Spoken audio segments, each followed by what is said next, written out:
All right. Hope everybody's fine. Hope you're having a wonderful day. It's a lovely Thursday evening. We're streaming live here on TikTok and also on YouTube and Facebook.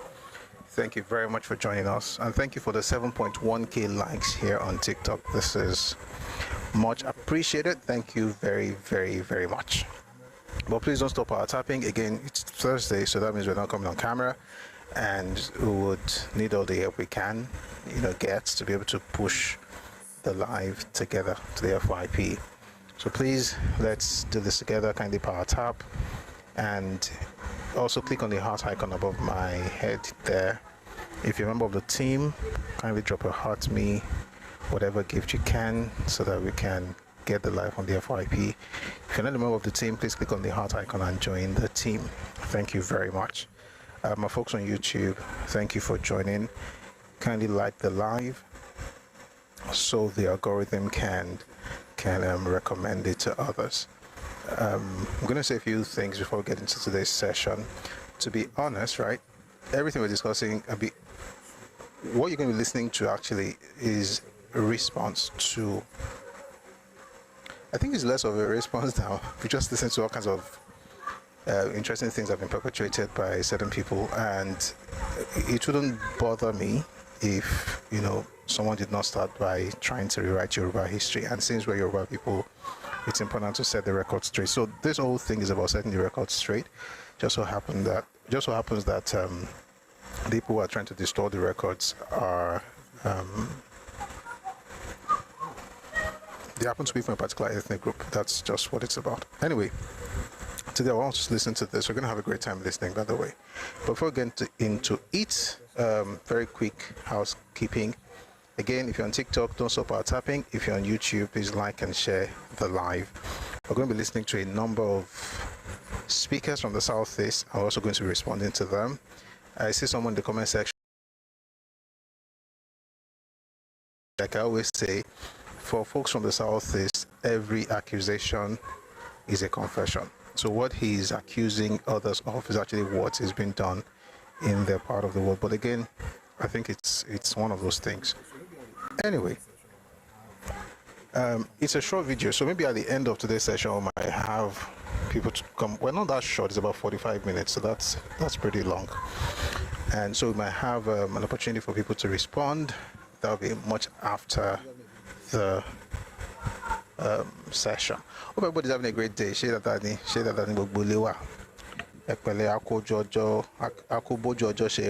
you're having a wonderful evening.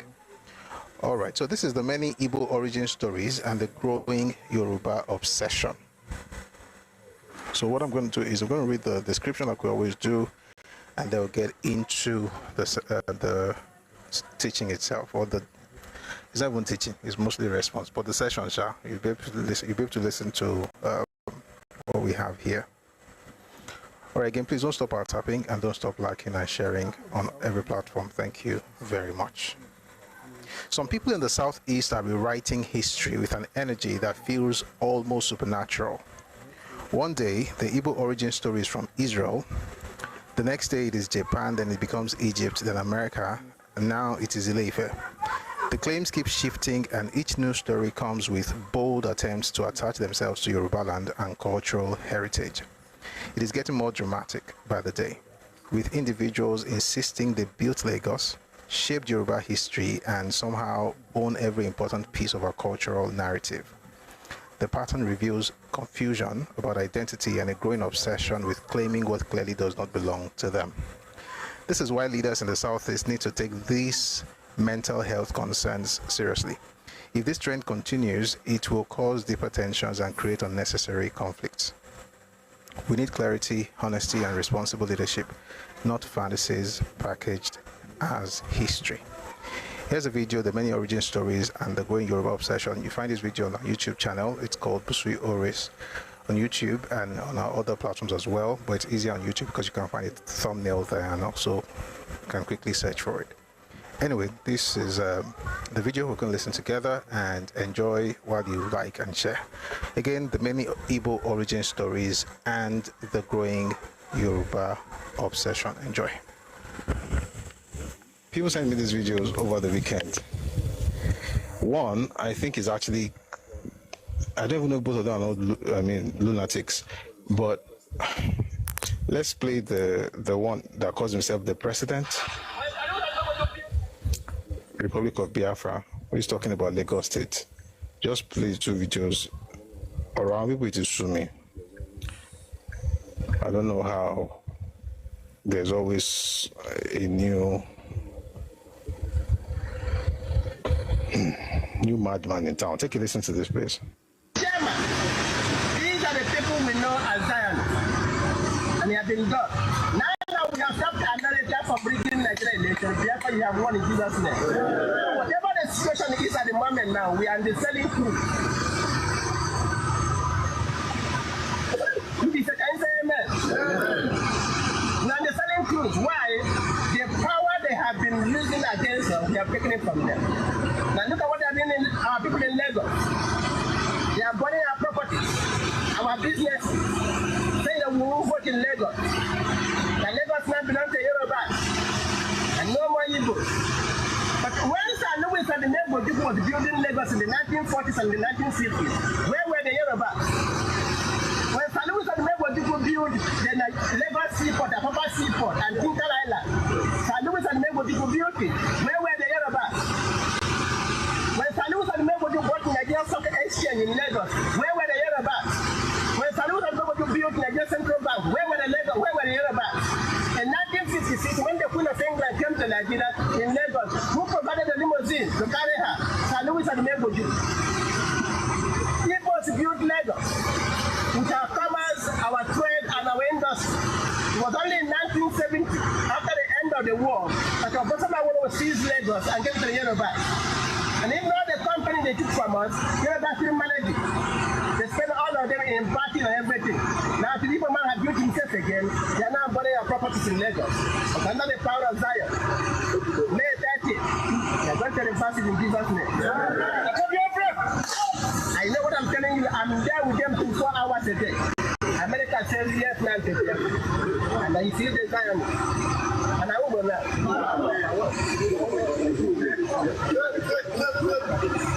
We get to the America, you say amen. And I will not. Is that people? I want. So, this is where we are today, brothers and sisters. We have done well. Each and there will now Jesus. Not. Nah, Jesus. This what the real nah, Jesus. And the mess.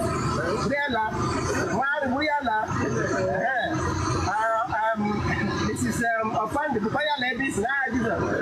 We have won in Jesus' name. We are telling the people that matters most are the Americans.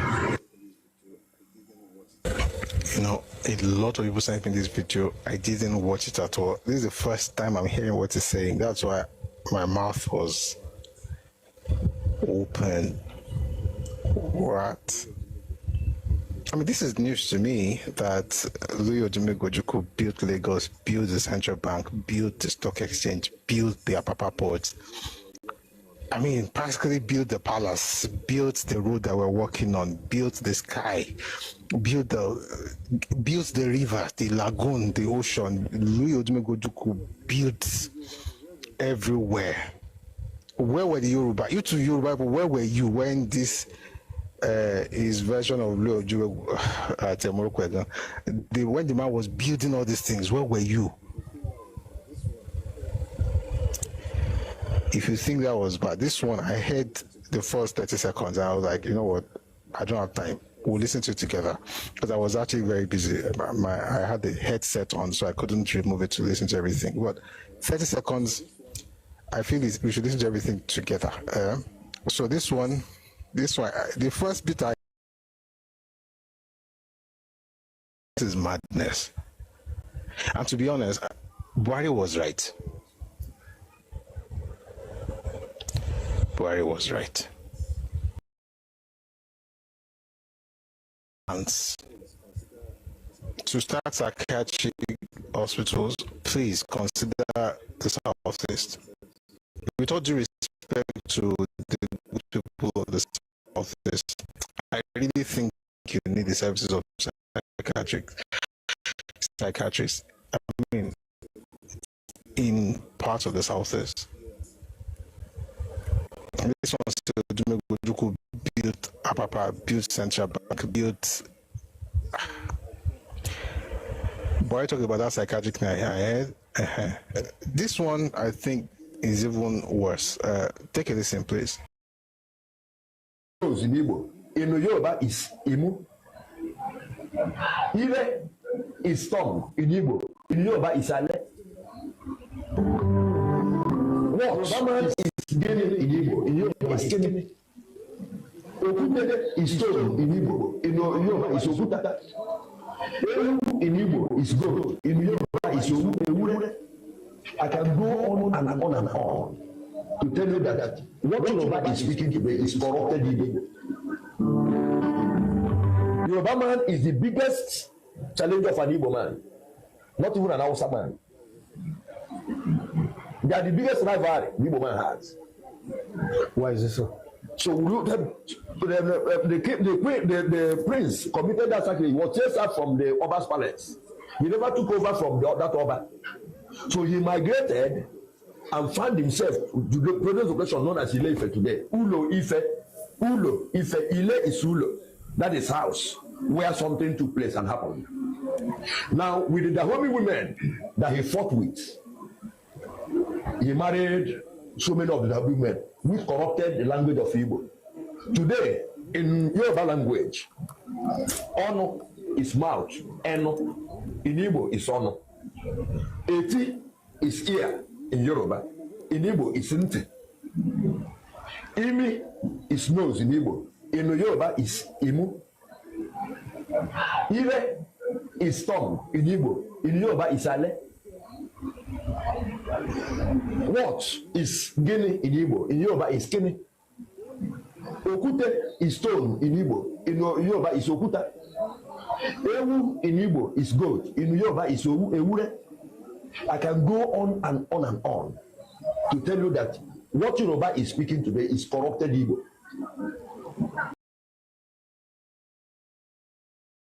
I can tell you to clap your hands. Ekwatewo in Yoruba. Ekwatewo. Kwana aka. We say, people will say, Omi, which is water. We say, me, from my own tongue. Me. This one say, Omi, which is water. So you can see that Igbo man spreads across the entire globe. So that was what happened. At the point of moving out, the so-called Oduduwa, he was given a mark.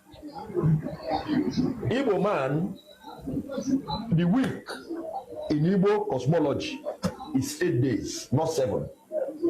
We have Nkwanta, Nkuku, Ekenta, Ekuku, Orienta, Oriuku, Afonta, Fuku, making 8.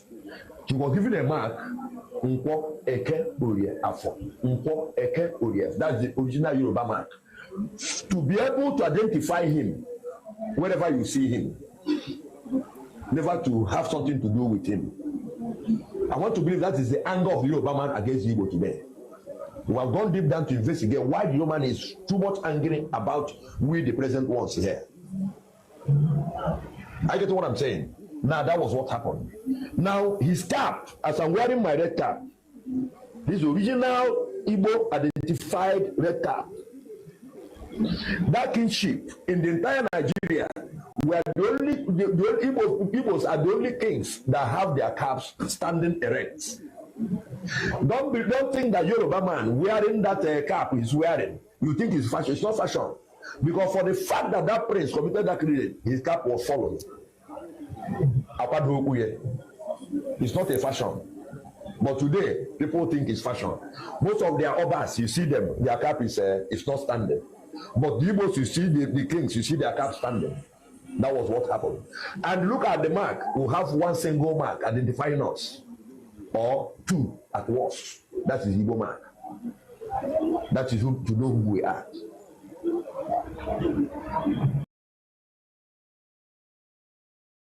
The Ooni of Ife have said it that they are Igbos.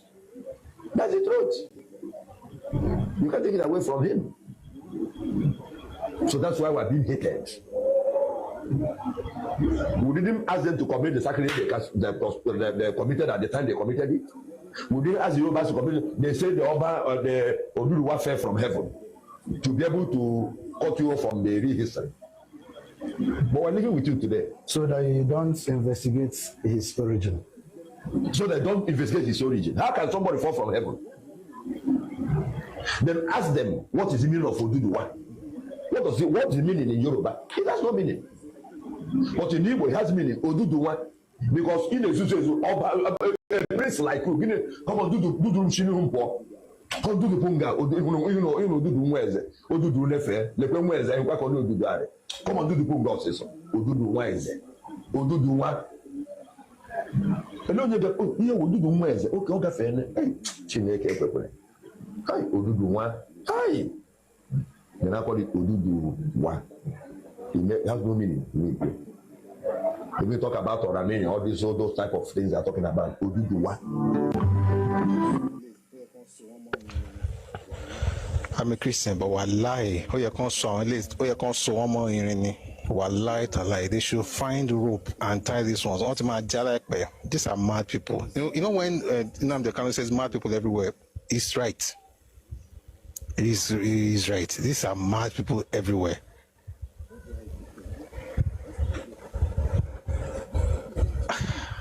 Where do I begin? Let's start with the cap. That cap is from Turkey. The red cap that he's talking about is from Turkey. The winter cap, the other one, that's from the British. Jesus is Lord. Say the reason we are burning our cap is because of somebody did sacrilege.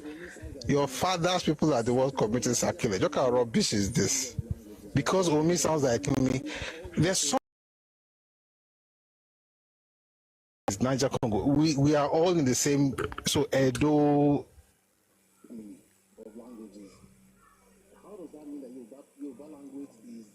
Family of languages. How does that mean that Yoruba language is the distorted version of Igbo? Which Igbo? Which one? This is madness, oh. And at this point, I think we should really take things seriously. Like it's an epidemic, and it's not the kids. And this clown of a man talks about Joa. He did not fall from heaven. The idea of Oduduwa descending from heaven is a myth of origin. It's not the history of how he got to the earth. But you would not know because you have nothing like that where you come from.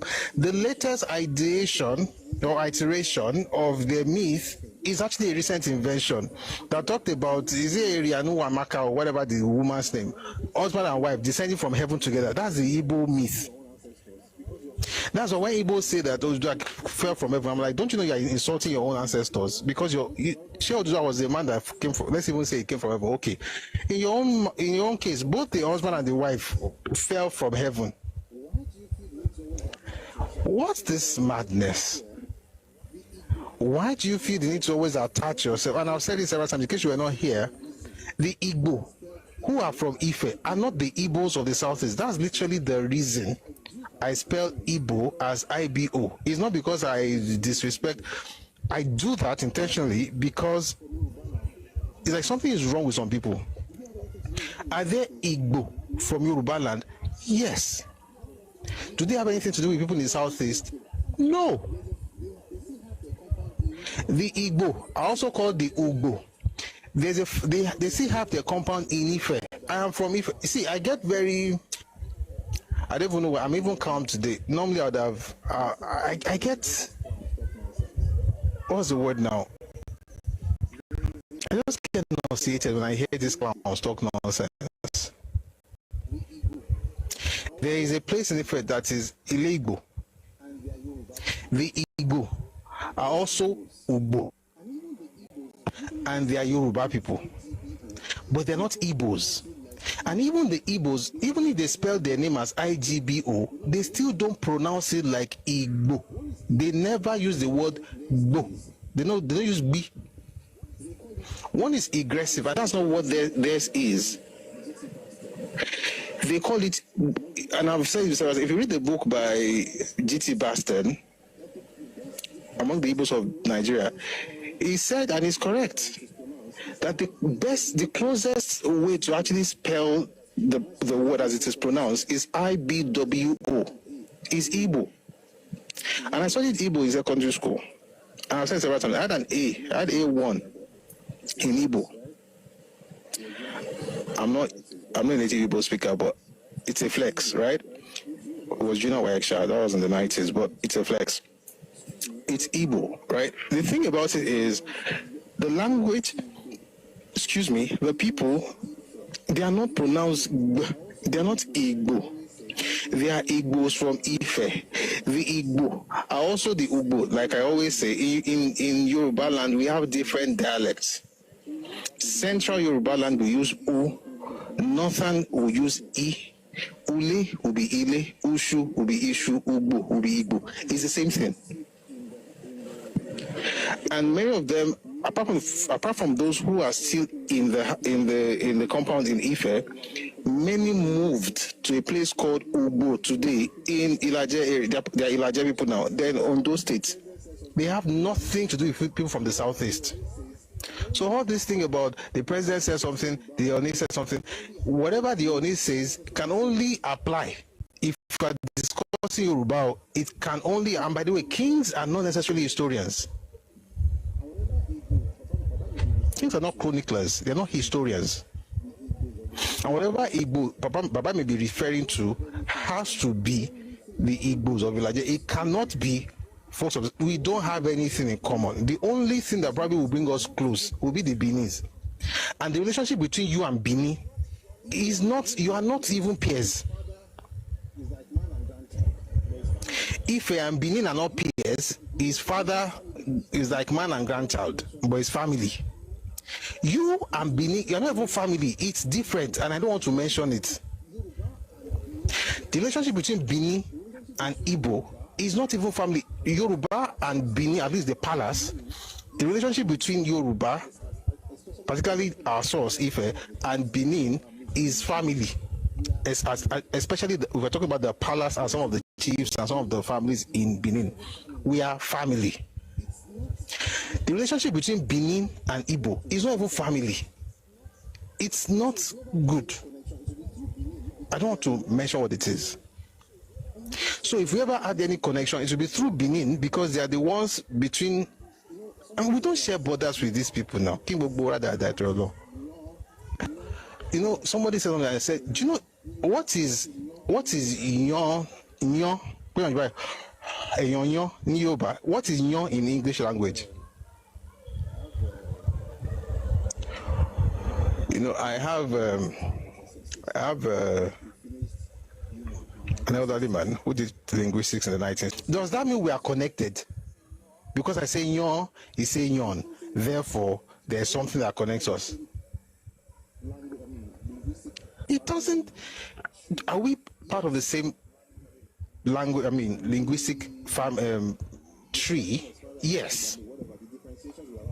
And the dispersion was probably have happened. I mean, whatever the differentiations would have happened maybe thousands of years ago. I'm your brother as much as I'm the brother of a Zulu man in South Africa. I might even claim that one because I think he has a better understanding of how life works. Nigeria is Nigeria man carry by on your long.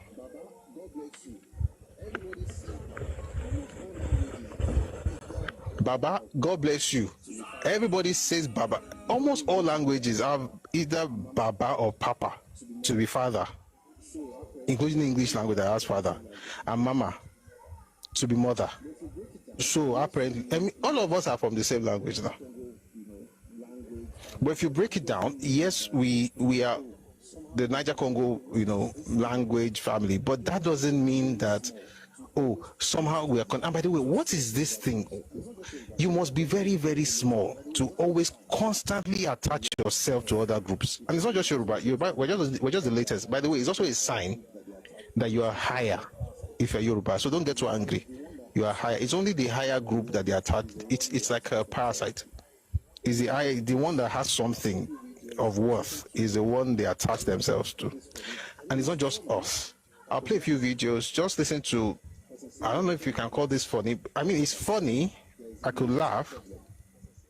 But sincerely, I think it calls for concern. There is mental problem. Real mental problems, in some parts of Nigeria, and you hear it from people. You can hear it when the uneducated are speaking, and those who are educated as well. They sound exactly the same, just like the clown who just finished speaking. They were from Israel. They have something to do with Egypt. They're from all over the place. Yoruba is a recent one, but let's listen to a few of their origin stories. Take a listen to this one about America. It's a very fantastic thing. It's very deep. Take a listen. You ask anybody, the name America is an Igbo name. America is an Igbo name. The real meaning is Emerigomunka. Ask anybody, the founder of America is a black. No matter what is taking place today, and that will take us back.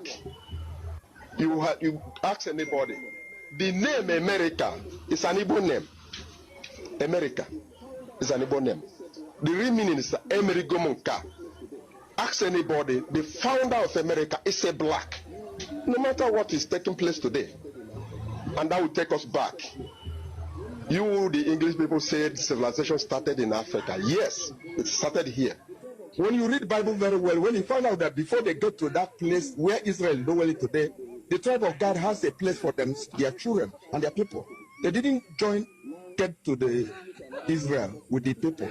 They fight and get to the place. Now, that will take me to another place because we keep there. Why we say this is that when they wrote Bible, we are not there. But when you see that from Genesis to Malachi, it's our history and it's our tradition. I want to make sure that I understand you. Yeah. You said that place, Israel. When you say Israel, what area you're talking about? Where is this Israel? Israel is now where people are living now as Israel now. But the original Israel is here. I told you, go and do your research. Since the creation of the world, yes, this place you are living has never been destroyed. Wait.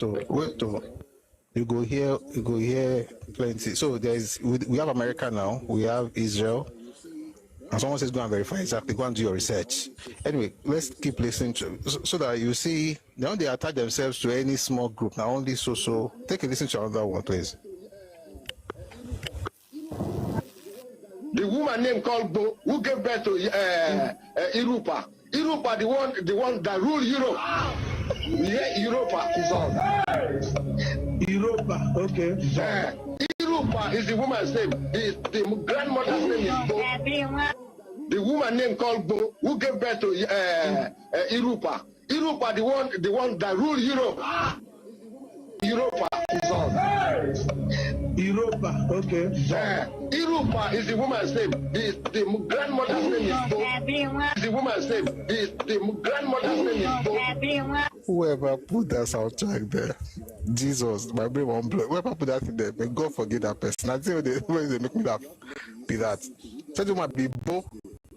You might become Europa. One more time, because you have to let the history sink in. You guys must learn history today. We all must learn a lesson. Take a listen again, please. The woman named called Bo, who gave birth to Yoruba. Yoruba, the one that ruled Europe. Yeah, Europa is all. Europa, okay. Yoruba is the woman's name. The grandmother's name is Bo. The woman named called Bo. You never finish, sure. I won't give you somebody. This one is educated. They speak very, very good English. You go hear that. So you don't hear Israel. You don't hear America, Emerigo Nka. I have to learn very well. Emerigo Nka. Now you are hearing Europa. There's another one. This one is deep. This one is even speaking English. Take a listen to, the man. This guy is definitely lost, by the way. But I mean, who are we? Take a listen. Several volumes of the book, you will see that the 360 pharaohs, we call them in Igbo, Feroha, your worship, of the people.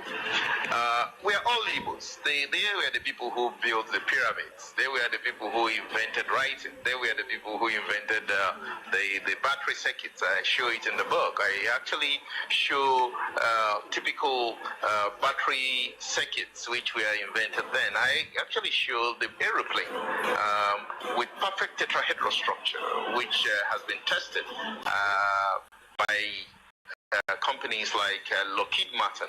The models, they have been put in a wind tunnel and they fly. So that means even today's technology, even with the today's technology, the engineers have not even achieved this level of perfection as we speak. So the Igbos really were the kings of ancient Israel. They were the pharaohs. They were the people we know as Carthaginians, and then some of them are known as Phoenicians. Are we learning the fundamentals of the history? Okay, has it finished? No, just a couple more. So now we have Egypt. They are the ones, they are the pharaohs. Okay. When somebody say, are they lost? I'll answer that question later. But more just listen to one or two more. Totally confused group. Take a listen to this. Not a New Yam festival. It is to mark the killing of our Lord Jesus Christ, Manuel. He was crucified right here in Owerri, where? At Ugwekwe Marug. Ekwe Oma Aru Ogo, the skull shrine of the abomination of the district.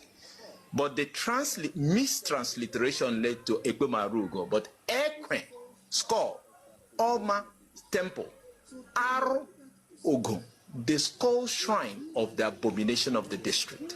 So to mark that crucifixion, from time immemorial, who were the people who led his crucifixion? Right here. Mark it and remember it in an annual celebration to mark this sorrow of the crucifixion of the person Owerri called Manuelu.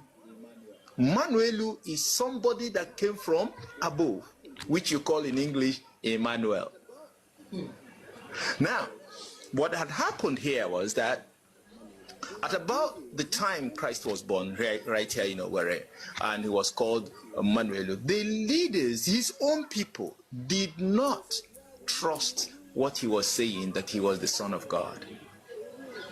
Well, they said, well, we know you walk with your father. The father was called Onyo Joseph. And they had a shop on this Ekonwa Street here. You call it Ekonwa Street, but the correct thing is Eke Ono Wa Osisi. Eke Ono Wa Osisi. The marketplace, the Eke marketplace where he split wood, because he had a shop at the junction of Ekonwa and Ihenacho Street. That whole area is called Orubunjamanze. That's what it's called. Orubunjamanze, that is not correctly called, is the... Hey, we must learn the lesson. Hey, Manuel, what did they call the man? What did they call the man? I need to hear that one. I won't remember. Of our Lord Jesus Christ, Manuel. He was crucified right here in Owerri, where? At Ugwekwe Marug. Ekwe Oma Aru Ogo, the skull shrine of the abomination. But the mistransliteration led to Ekwe Marugo. But oh, so Emmanuel is Ekwe Marugo, and now became Emmanuel. Wow. What a wonderful historian clown. Wow. You want one more? One more. So I need to go now. So Jesus is a Nigerian. Yeah, Jesus is a Nigerian. So which part of Nigeria? From Igbo. I'm from Igbo. Which part of Igbo? Imo State. Imo State. So what Imo is that? Oh, okay. Imo State. So it's good to hear Jesus is from Nigeria. And Jesus is coming back through you. You are Virgin Mary. Mary. You are Jesus. And the mother of Jesus. Jesus, God is from Nigeria. Well, and the mother of Jesus, and the mother of Jesus, God have made me to know that I'm the mother of Jesus. This revelation have been coming to me since 2015. I've gotten several revelations about it. Jesus is from Nigeria. Well, Jesus was born through me over 2,000 Oh, through you. Through me, yes, he's the Virgin Mary. I was the Virgin Mary. You were the Virgin Mary? Yes, according to the revelation I'm getting, it made me to know that I was the Virgin Mary. Oh. And Jesus is coming through me again in this earth. Oh. This time. Jesus is going to reincarnate. Through you. Through me, by the grace and mercy of God and the will of God. That's what God has given me to do. Oh, okay. And he will come here and be born here. And the way Sincerely, I feel pity for this lady. I mean, she's a lady. Maybe that's why. The other ones have been giving us bonus of Emery Gonka. Because at this point, how many places have we been today? We've been to America. We've been to Europe. We visited Egypt, Ẹkáàbọ. We also went to Israel. And we've seen that these are people from different parts of the world. But so when you hear that now they are now from Ife. Oh yes, thank you, Lola. We also hear from Ife. So we've heard Israel, Egypt, America, Europe, and Ile-Ife. If you notice, they don't attach themselves to any small group. It has to be higher than them, which is true, to be honest. Civilization, history, everything. It's a fact. That much I can confirm. But here's the issue.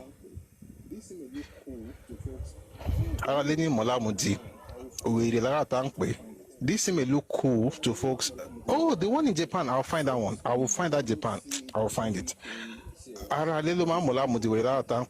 Folks, maybe you guys don't see it as anything serious, but sincerely, this is madness. There's some of you in the comment section typing rubbish. This is madness. But I'm going to play that Japan stuff. I'll find it now. Play you something from an honest priest who is actually, I mean, I've learned this, a while back, but I think it's important to listen to it. This is the reality. Well, partly, there's another one. Maybe we'll get to that. Who knows? There's something folks are running away from. And what they're running away from is their real history. Let me just play something to you from one of the priests from the East. Take a listen, please. In the 17th century, I've told this story many times, because here that we don't have a historical approach to our problems. In the late 17th century, the Jukun put pressure on the Igalas on the northern border and pushed the Igala southwards. And the Ata of Igala, the ruler of Igala, was a very powerful man, and he moved southwards. And when the Ata of Igala moved southwards, he conquered most of northern Igbo land, from Mbaneki Igbo Nsukka now, right down to Asaba. And the Ata of Igala used religion as an instrument of colonization. It was religious colonialism. He introduced his priests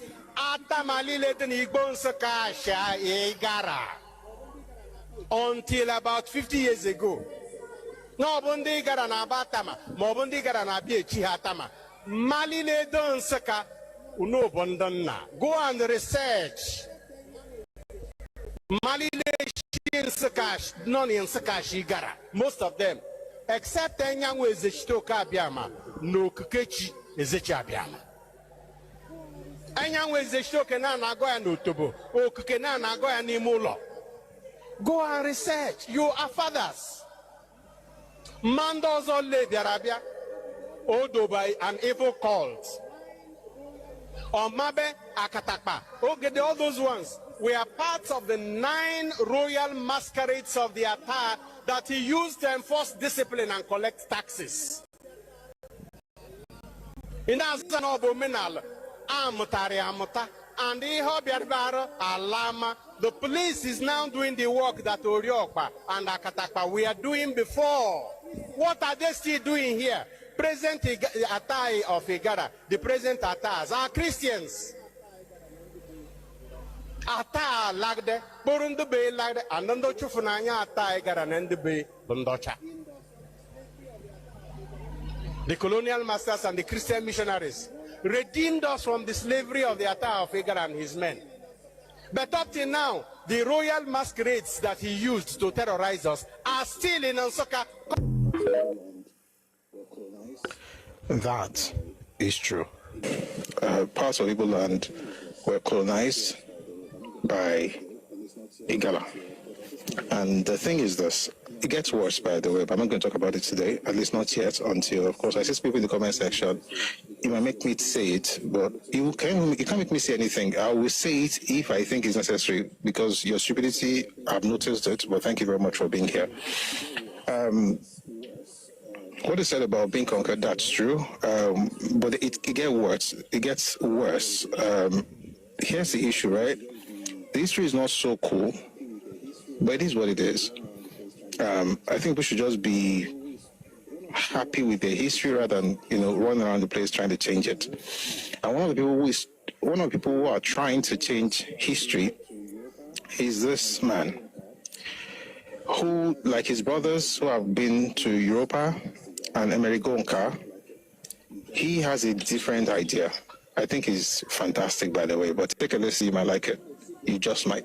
Take a listen, please.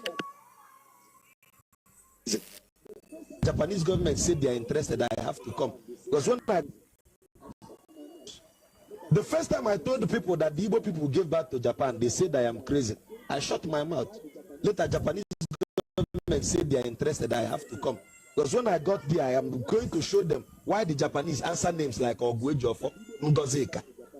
The Japanese? Yes. If you go to Kanagawa in Japan, you see that the Igbo people gave back to Japan. When I told them that the Igbo people gave back to the Harappan and the Dravidian civilization of India, people said I am crazy. But when I pointed Igbo things in India, in Hindu, in Sanskrit, everybody shut up. I asked them, why was the Ibuku robot a zoom from Ibuku bearing Sanskrit writings on the body? Because the Igbo people introduced Sanskrit. But the problem is this, you have been made to believe, not to know. You get my point? Someone belittled your heritage and told you that your history started from slavery, not knowing that your ancestors has been here for more than 1.6 million years. You get my point? Now, there are things I will begin to ask you now. You sound so gibberish. If you say that Abraham or Adam and Eve are the first man on earth, right? How old is your Bible story? Approximately 6,000 years, right? Yes. There is a pyramid in Indonesia, 27,000 years. Where was Adam when that pyramid was? That pyramid is still here. There is a pyramid in Giza, more than 6,000 years. Where was Adam? The Sude pyramid, how many thousand years if they carbon date it? Right?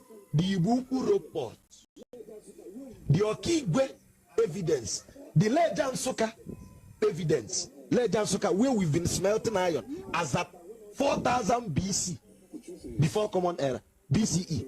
So where was Adam when all these things? The truth is, it's just a bunch of jokers that don't know what they're talking about. And there's an elder, from time to time, we might just have one person like in the grossest of darkness, I don't know the word to use, when everything is pitch black. No matter how dark it gets, right? Sometimes you just find this flicker of light. And I found one, and I thought I should share with you. Just 30 seconds. It's a flicker of light in this darkness of lies. Here's an elder who was asked a simple question: where are Igbos from? And he had this fantastic answer to provide. Take a listen to this, please. In your own word and in one statement, where do the Igbos come from? I know there are many ideas. Yes. Where would you say they come from? I don't know where they come from. Okay, you don't know where they come from. But there are many speculations, many fairy tales. If you fancy any of them, I'll start reading them out to you. But I think we are trying to be scientific, realistic, rather than romantic and... Okay, thank you very much, OON. You can continue. That man just told the truth. He doesn't know. and that's more honorable. If you don't know, then you begin to, look for the real answers. But if they're from all over the place, one is from here, the other is from here. By the way, you can choose wherever you want to come from. Wherever you want to attach yourself to attach. But please stop this Yoruba farming. And all this started because of the bold clown who put out a video talking about how Yoruba words sound like Igbo words, and then in his corrupted, I don't even, let me not insult the clown, because again, clown is the highest I usually go when I want to talk to people, because I'm not going to say the same way. In case he hears this and now feel so bad, he may want to end it. Anyway, take a listen to it. In case you're not here in the beginning, take a listen, please. Imi is nose in Igbo. In Yoruba is Imu. Ire is tongue in Igbo. In Yoruba is Ale. What is Gini in Igbo? In Yoruba is Kini. Okute is stone in Igbo. In Yoruba is Okuta. Ewu in Igbo is goat. In Yoruba is Ewure. I can go on and on and on to tell you that what Yoruba is speaking today is corrupted Igbo. I can't listen to more than that right now, because it's just stupidity. Yoruba is speaking corrupted Igbo. They developed everywhere. Oduduwa has some. How can Oduduwa have something to do with you? 1,000 years ago, he was building city-states. 200 years ago, you were not even close.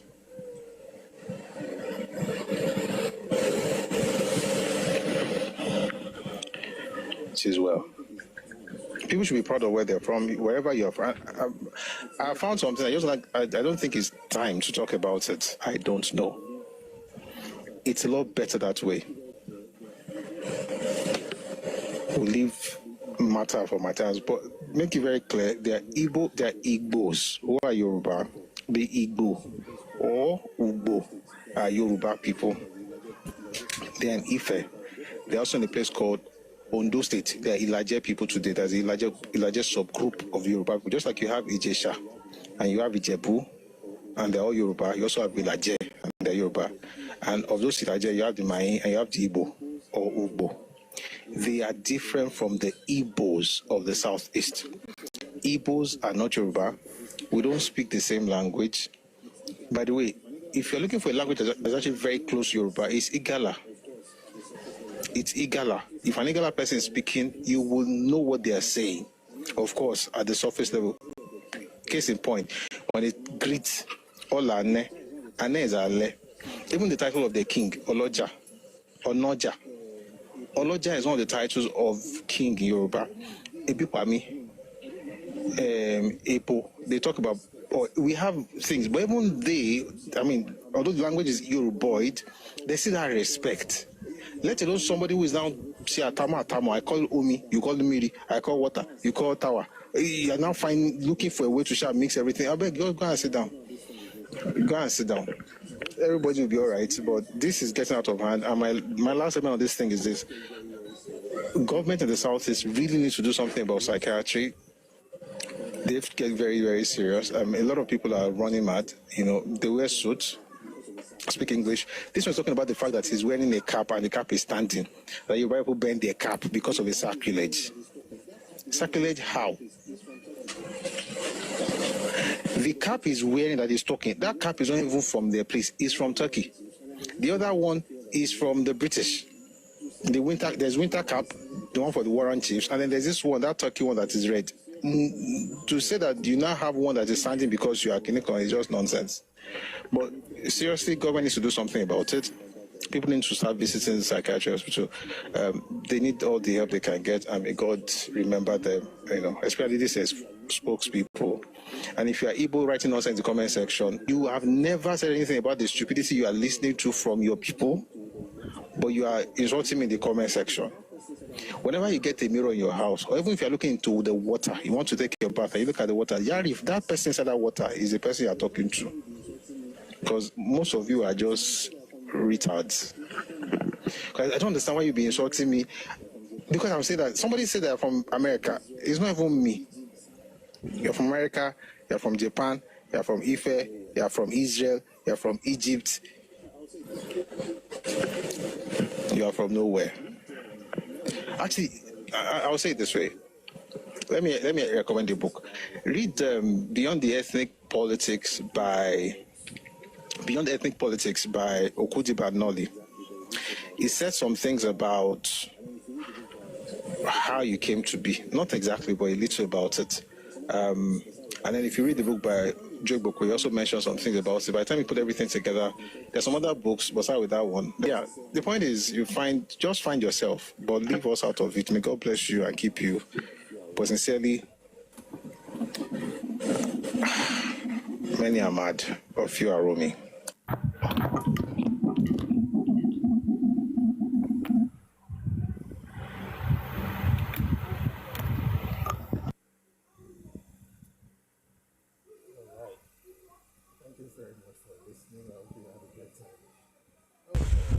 All right. Thank you very much for listening. I hope you had a great time.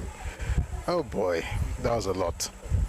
Now I realized that some people came in late, and I'm seeing different questions in the comment section, and rather than just jump straight speaking of what we've heard so far, I've seen some things in the comment section as well, some questions, let's just call the questions. We'll come back to those things later. But just in case you want to understand what I'm about to respond to and you came in late, well, let me give you like a very short recap. I hope everybody's ready. All right. Mombo.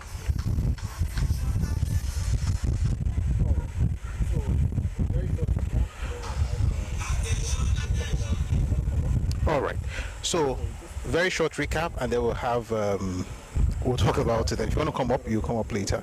So, in case you came in late, the first person that actually got us talking about all of this is just an Igbo man who says they are Yoruba people. Of course, they're not, considering their history, and they're running away from something. If we have time, we'll talk about what they're running away from. But here are the very many Igbo origin stories. Let's start with America again, quickly.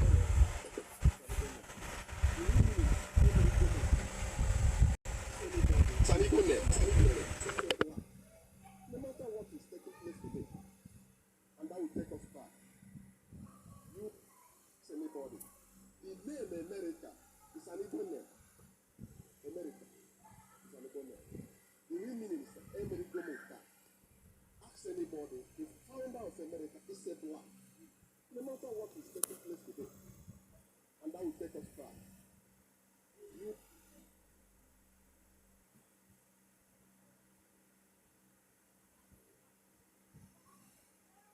The woman named Godgo, who gave birth to Yoruba. Yoruba, the one that rule Europe.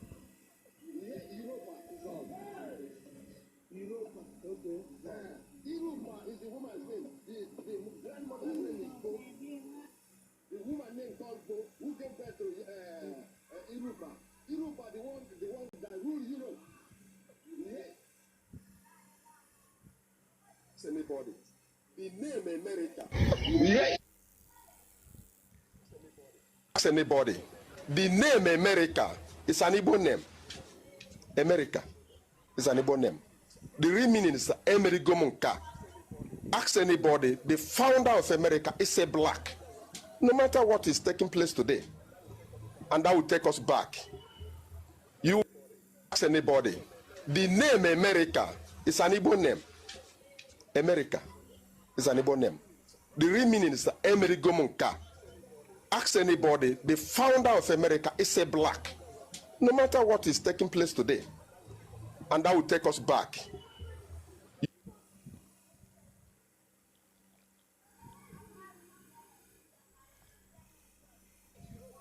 Europa is on. The woman named Bo, who gave birth to Europa. Europa, the one that rule Europe. Yeah, Europa is on. Yoruba, okay. Yoruba is the woman's name. The grandmother's name is Bo. The woman name called Bo, who gave birth to Yoruba. Yoruba, the one that rule Europe. Yeah, Yoruba is all. Yoruba, okay. Yoruba is the woman's name. The grandmother's name is Bo. The woman name called Bo. When you read Bible very well, when you find out that before they get to that place where Israel is dwelling today, the tribe of God has a place for them, their children and their people. They didn't get to the Israel with the people. They fight and get to the place. Now, that will take me to another place because we keep telling why we say this is that when they wrote Bible, we are not there. But when you see that from Genesis to Malachi, it's our history and it's our tradition. I want to make sure that I understand you. Yeah. You said that place, Israel. When you say Israel, what area you're talking about? Where is this Israel? Israel is now where people are living now as Israel now. But the original Israel is here. I told you, go and do your research. Since the creation of the world, yes, this place you are living has never been destroyed. When you read Bible very well, when you find out that go and verify or ask anybody. You see, whenever you hear someone say go and do your research or go and verify or ask anybody, now lie. They are lying. Once you hear go and ask anybody or go and verify or do your research, now lie. By the way, Israel did their research. They sent some people, they had DNA tests and everything. They discovered that there is no connection between Igbos and Israel. But again, we've heard Amerigonka, you've heard Europa, now you've heard Israel. Because of people that came late and I saw some messages, I'm going to just quickly run through a few of them. So we've heard Israel. Here is Egypt. This one has Egypt, Egypt, Assyria. So we talk about them being Egyptians and Phoenicians and also being the leader of Israel. This one spoke very good English, but he's talking absolute nonsense. But take a listen, please. The book, you will see that the 360 pharaohs, we call them in Igbo, Eferoha, your worship. Eferoha. We are all Igbos. They were the people who built the pyramids. They were the people who invented writing. They were the people who invented the battery circuits. I show it in the book. I actually show typical battery circuits which were invented then. I actually show the aeroplane with perfect tetrahedral structure, which has been tested by companies like Lockheed Martin. The models, they have been put in a wind tunnel and they fly. So that means even today's technology, even with the today's technology, the engineers have not even achieved this level of perfection as we speak. So the Igbos really were the kings of ancient Israel. They were the pharaohs. They were the people we know as Carthaginians, and then some of them are known as Phoenicians. So we are actually rewriting the fundamentals of the... All right, so we are rewriting the fundamentals. All right, so we are rewriting the fundamentals. They are Egyptians, they are Pharaoh, they are the pharaohs, they built Israel. You see, this we develop everywhere. It's not just local, it's international. I even watched a video earlier today. They developed Ghana as well. So they developed Egypt, they develop everywhere. So that's from Egypt, and they're the Phoenicians, and they are Assyrians and Moroccans and so on and so forth. Which one again have you not listened to? Oh, this one from Imo State, and then the one from Japan. Imo first. So this is a Nigerian. Yeah, Jesus is a Nigerian. So which part of Nigeria? Which part of Igbo? Imo State. Imo State. Imo State. Where Imo is that? Oh, okay. Imo State. So it's good to hear Jesus is from Nigeria, and Jesus is coming back through you. Yes. You are Virgin Mary. I was the Virgin Mary. You are Jesus. The mother of Jesus Jesus, God is from Nigeria. Well, and the mother of Jesus, and the mother of Jesus, God have made me to know that I'm the mother of Jesus. This revelation have been coming to me since 2015. I've gotten several revelations about it. Jesus is from Nigeria. Well, Jesus was born through me over 2 through you. Through me, yes, through the Virgin Mary. I was the Virgin Mary. You were the Virgin Mary? Yes, according to the revelation I'm getting, it made me to know that I was the Virgin Mary. And Jesus is coming through me again in this earth. This time. Jesus is going to reincarnate. Through you. Through me, by the grace and mercy of God and the will of God. That's what God has chosen me to do. And he will come here and be born here. And the way. All right. So why should Jesus reincarnate through this woman? If you say the woman is wrong, that means you don't really understand true history. The true history is that Jesus was born in Imo State, their own version of Jesus, not Jesus Christ, by the way. And here is a historian telling us about that depth of knowledge. Take a listen, please. Not a New Yam festival. It is to mark the killing of our Lord Jesus Christ, Manuel. He was crucified right here in Owerri, where at Ugwekwe Marug, Ekwe Oma Aru Ogo, the skull shrine of the abomination of the district. But the mistransliteration led to Ekwe Marugo, but Ekwe, skull, Oma, temple, Aru Ogo, the skull shrine of the abomination of the district.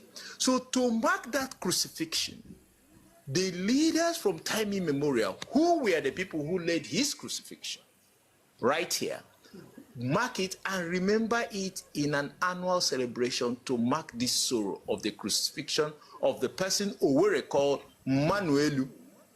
Manuelu is somebody that came from above, which you call in English Emmanuel. Now, what had happened here was that at about the time Christ was born, right here in Owerri, and he was called Manuel, the leaders, his own people, did not trust what he was saying, that he was the Son of God. Well, they said, well, we know you work with your father. The father was called Onyo Jesu Joseph. And they had a on this Ekonwa Street here, you call it Ekonwa Street, but the correct thing is Eke Ono Wa Osisi. Eke Ono Wa Osisi. The marketplace, the Eke marketplace where he split wood, because he had a shop at the junction of Ekonwa and Ihenacho Street. Wow. That is called Orubunjemanze. That's what it's called. Orubunjemanze, that is not correctly called, is the... Oh. Emerugonka, Emmanuelu. I don't know the one you're talking about. Anyway, I mean, it's a lot. I think we should just stop here for now. Hopefully those who came late would have... Don't come late next time, but at least you have an idea, you know, what we've been... The many origin stories that we have heard today. Like I said, as far as I'm concerned, I think the most important of all the stories is the one by the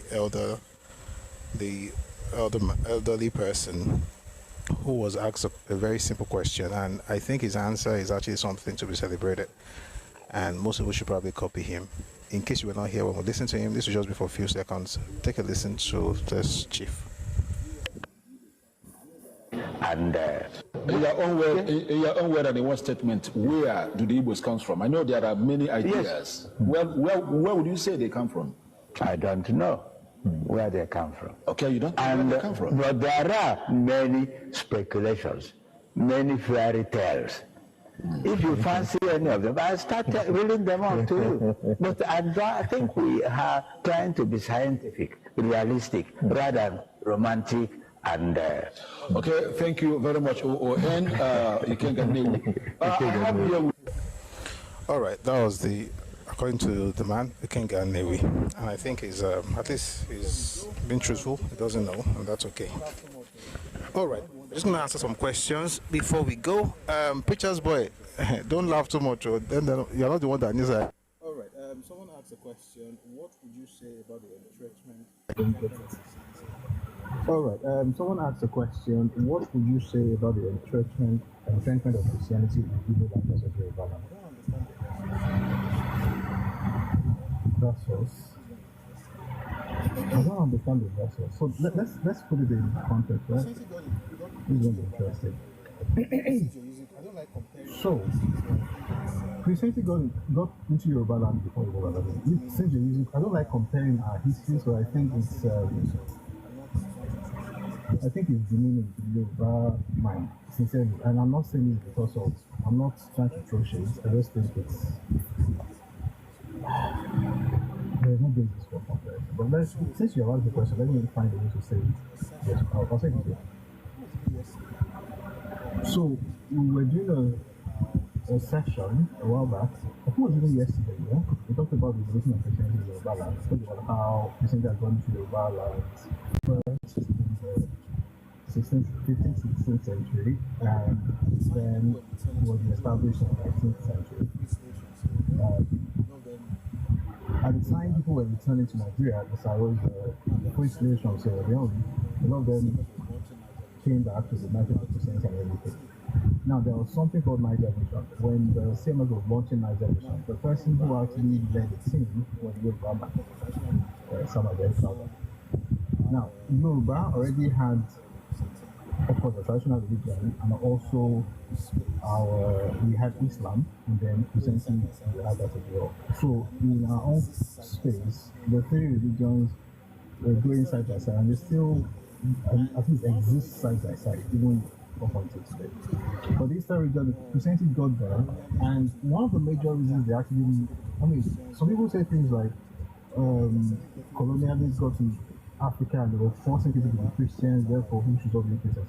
To be honest, there are certain ethnic groups in this country that should never utter that way. You know what? I'm going to read something to you because of the question you asked. I'm going to read a book that was published in 1866. You're going to have to give me some minutes, not minutes, some seconds to open it. Okay? And the banks. It's called the charge delivered. Sorry, Gospel on the banks of the Niger, or charge delivered on the banks of the river Niger in West Africa. Okay. So again, the first set of people to take Christianity into the Onitsha area, which is Igbo Atland. There were people that had gone before, right? D.T. Basson had gone there. There wasn't so much. It wasn't there so much of the it was more like an anthropologist. But here is a book that I think gives an idea why they turned to Christianity. So I'm going to start with that, so that we don't have all this thing about, Christianity before you turn off. That's not really what happened. I see you on YouTube. I see your comments. I'm going to respond to you when the time is right. But for now, just try and all right, I'm going to read again. The book is called A Charge Delivered on the Banks of River Niger. It was written by the first missionaries of the Eastern region. His name is Ẹkáàbọ. He got there in 1857, and this book was published in 1866. It says industrious habits have been encouraged. When we arrived at Onitsha in 1857, we found the people in a state of idleness, and with its attendant people, they were scantily and easily clothed, and in a state bordering upon starvation, especially between the cessation of the old and the ripeness of the new crops. The old crops were barely sufficient to supply the scanty ones for 9 months of the year. We did not grow more, although the exuberant fertile soil was ready to yield them 100-fold yields in return. The remaining 3 months was a time of death and scarcity, when they had to live upon fruit and other edible plants, the spontaneous produce of the fields, as might be found in the bushes anywhere.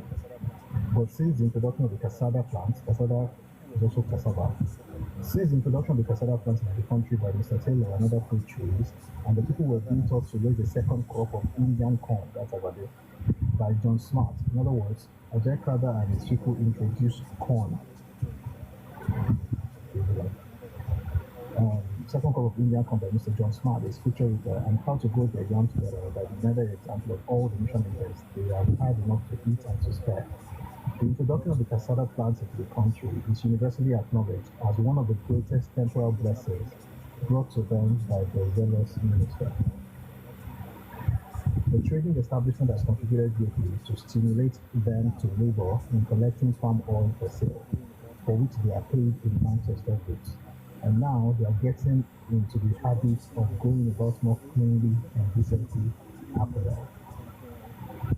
So what you see here is this. The introduction of Christianity actually met the temporal needs, or even wants, the basic things.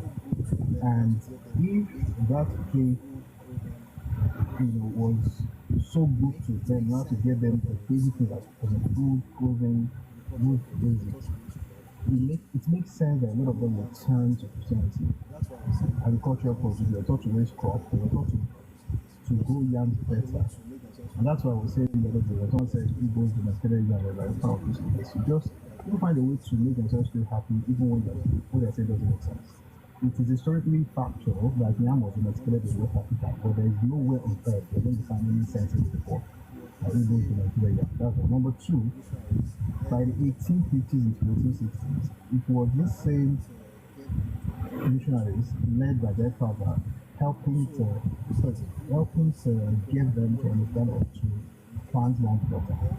So Christianity grew because it provided what they needed in the immediate. Also, when education began to get easier across the effort of missionaries as well, and they discovered that if they went to school, they would be able to escape certain things. And again, I'm trying to be as respectful as possible because some people's history do like insult, but it's not. Trust me, I'm not insulting. I'm just trying to explain that it's difficult. Let me explain this. You see, for a very long time, the concept of scarcity has been like recurring about in Igbo life, right? And that's not because the people are necessarily bad people. It's just that the situation is the way they got to the place, the kind of land they had, and still have somehow affected their ability to be productive. So, for instance, you have land hunger. You have a lot of land. This means a lot of people have to travel, right? Many people have to move. And then, say my mic is less audible. 1 second.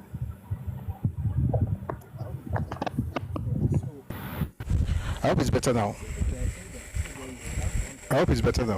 All right, so I was saying that, so there is land hunger. You couldn't farm, right? You don't have a lot of land. The little you have, okay, I have to say it the way it is. You have shortage, you don't have a lot of land. You have more people than the land itself. That's number one.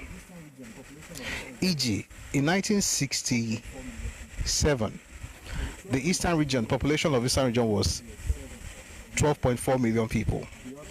Of the 12.4 million people, the Igbos were 7 million. The other groups, the minorities, were 5.4 million. But the land was about half. In other words, 7 million, one ethnic group was occupying about half, not exactly, but about half of the land in the Eastern region. Now, the land that they're occupying was not good for agriculture. For instance, most of the agricultural produce came in from Ogoja province, right? When it came to meat came in from that side as well, Ogoja, towards the northern part of the Eastern region. When it came to fish, from those areas and from the rivers.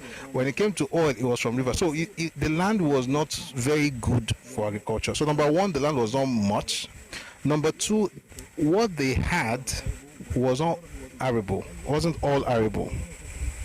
Okay, they had some that was arable, but a lot of it wasn't arable. Then what was arable was not necessarily fertile. And if you read the book 25 Years After the War, Igbos 25 Years After the War by Joe Igbokwe, and you read Ethnic Politics in Nigeria by Okudiba Noli, and also this document by Professor Nzemiro, they mention the whole thing about how land was an issue in the Eastern region. And so a lot of people had to move out. Now, here's the issue, and this is how it ties to Christianity. In order to move out, you could move out to do all kinds of things. But if you wanted to go with the missionaries to take advantage of the jobs that the British colonialists were bringing, you needed education. And the only people that can get you that education were the Christians, the church. So the church provided schools. You went to the schools. You were able to escape poverty because literally you can now get a job with the multinationals, whether with John Holt or with UAC, yeah, or with or even with the British colonial government. So somehow it makes sense that you're going to want to be Christian, because if forget all this spiritual thing, and I'm trying not to go spiritual. It's actually it was a practical choice. It actually made sense, right?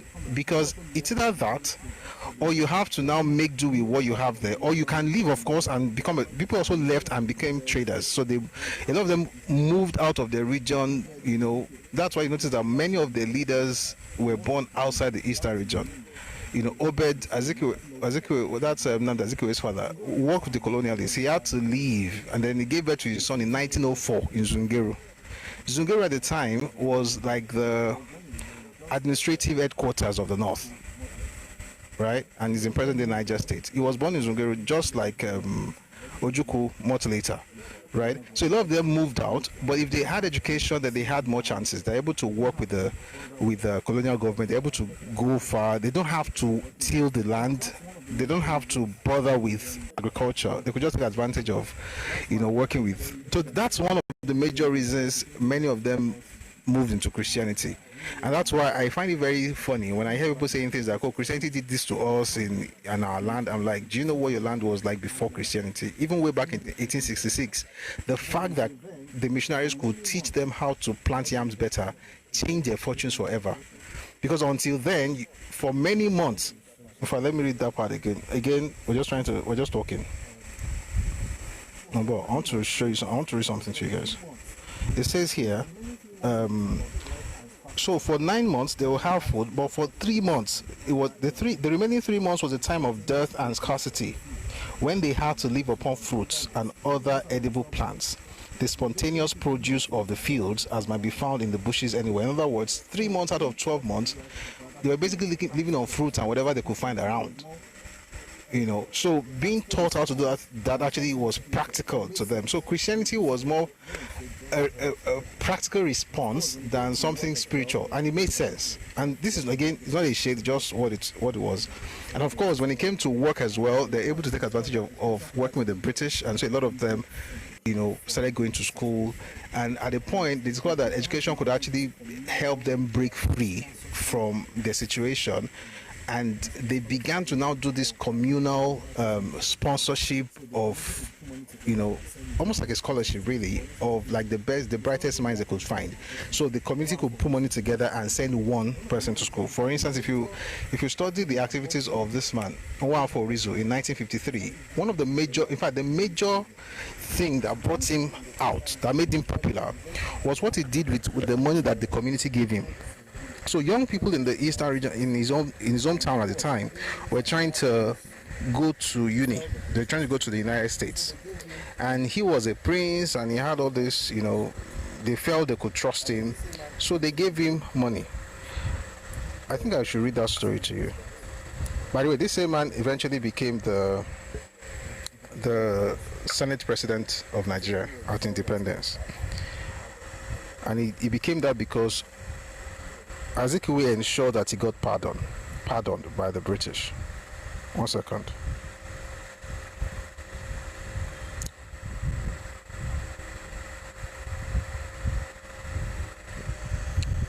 Okay.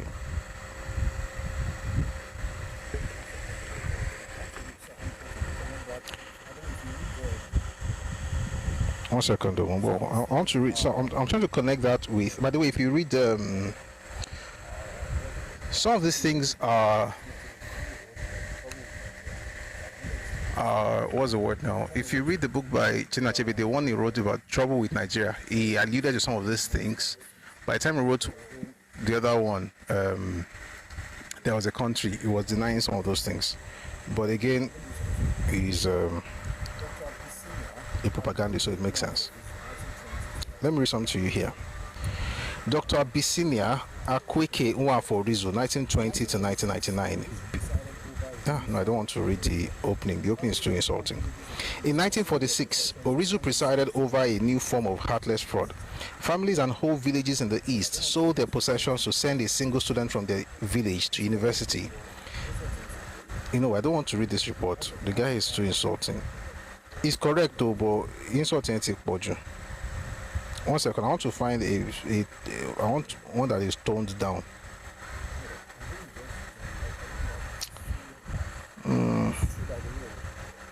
You know what? I'm going to just jump. I don't like. It's too harsh. It's true, by the way. I'm just the one. I don't want to give the impression that one is.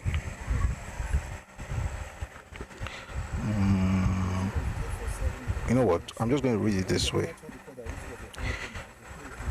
Orizu was jailed for 7 years on Tuesday. Okay, when the lawyer told the court that Orizu was a honorable man, a PhD holder, a royal prince in Nnewi, a member of the regional legislature, and also Azikiwe's nominee for Minister of Local Government, Magistrate Dix. Okay, you know what? I'll read it, but I'm going to read it, but I'm saying please read it. I'll read it, but I'll find a way not to mention some of the harsh words. So it says in 1946, Orizu presided over a new form of heartless fraud. Families and whole villages in the east sold their possessions to send a single student from their village to university. Of course, they were passionate about the benefits of good education. Orizu, a PhD holder, formed an agency, American Council on African Education, ACAE, to process these village students' admission into American universities. He collected the maintenance funds from their parents and other sponsors and diverted them partly or totally to other personal. 7. Two prominent African Americans, Alan Locke and George Schuler, resigned over Orizu's conduct of affairs. Horace Van Bond, the African American president of Lincoln University in Pennsylvania, who provided Orizu's agency with many tuition-free scholarships, complained regularly and bitterly about Orizu's failure to financially support the students from Orizu, whom Orizu had placed in his school. The 32-year-old Orizu was found out and on 2nd of February 1953 was arrested. Azikiwe, Mbon Ojike, and Kola Balogo went to bail him out. NCNC. On 9th, they were all in NCNC.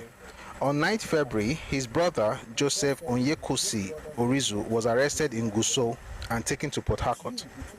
On 12th February, both brothers were charged in a statement that read, that you, between May 1, 1946 and December 31, 1951 at Port Harcourt in the Port Harcourt Magisterial Court, I'll take that again, that you, between May 1, 1946 and December 31, 1951 at Port Harcourt in the Port Harcourt Magisterial District, conspire together with other persons unknown to defraud such person as might be induced to deposit money with you as officers and agents of a body known as the American Council on African Education Incorporated, and you thereby committed an offense punishable under the Criminal Code. When their lawyer told the court that Orizu was a honorable man, a PhD holder, a royal prince in Nnewi, a member of the regional legislature, and also Azikiwe's nominee for Minister of Local Government, Magistrate Dixon retorted, "This court is not a department under the government and it is not subject to any political party." Orizu was later jailed for 7 years. On Tuesday, 22nd September 1953, he arrived at Lagos prison by train under escort to serve his term. At the House of Commons debate of April 29, 1953, James Johnson, the MP for Kingston upon Hall West, berated Oliver Littleton, Secretary of Colonies, for taking so long to arrest the Orizu brothers. Is not it somewhat disgraceful that it has taken so long to investigate this case of defrauding parents and students, hence allowing him to cause untold hardship to his own people? End of quote. The logic behind the rule was that the government was a sacred job. If crooks were allowed to determine the destiny of the people would suffer indefinitely. Mbon Ojike, Nnamdi Azikiwe, and Ozuba Mbadiwe started to entrench the false narrative that Orizu was convicted by the British colonial government, not for embezzlement, but as a revenge for his fiery anti-colonial speech given at the 1947 Enugu Coal Riot Rally. So he gave a speech in 1947.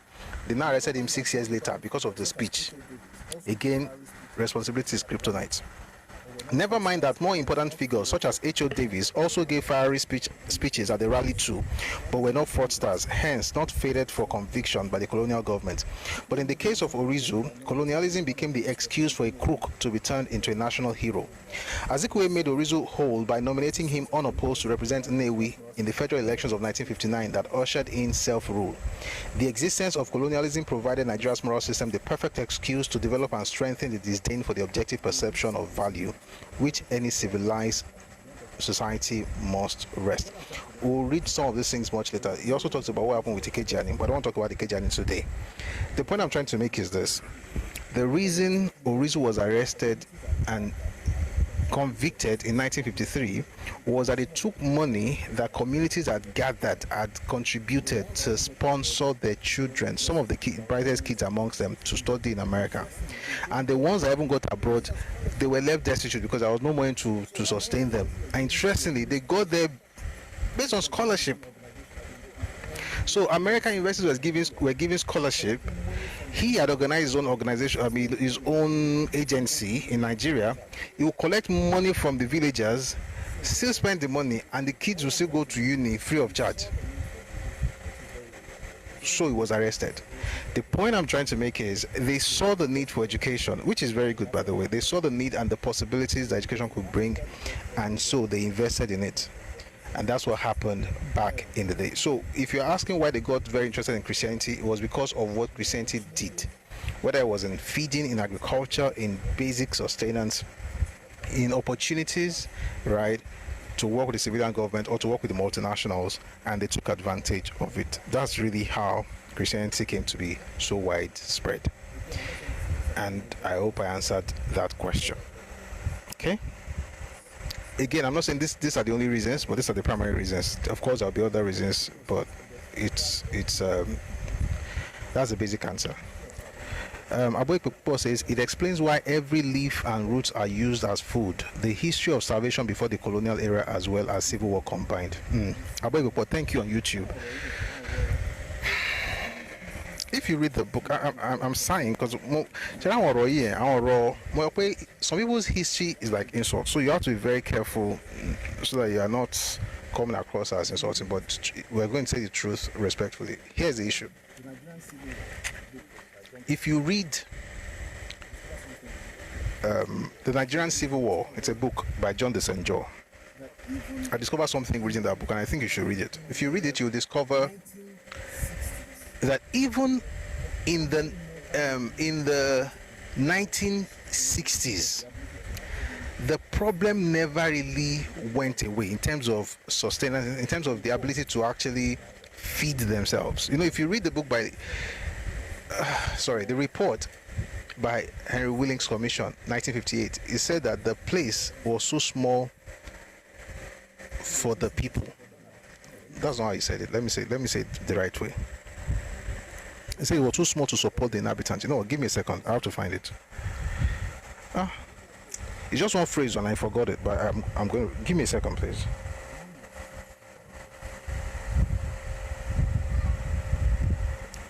The land was too small, I guess, something like that. Yes, the land was too small to support its inhabitants. What he's saying basically is that the people were too many for the land, right? And it wasn't very fertile. Now, by the time you read the book by John Desenjo, you discover that even before the war, food was not in abundance in the southeastern part of Nigeria. When I say southeast, not the eastern, no, the southeast, the place we call southeast today, the Igbo land. It wasn't very sufficient. And again, you know what? When it comes to things like this, it's important to read. If you guys don't mind, give me a second. Let me open the two books. I'll open Willings Commission report of 1958. Then I'm going to open the other one, Nigerian Civil War.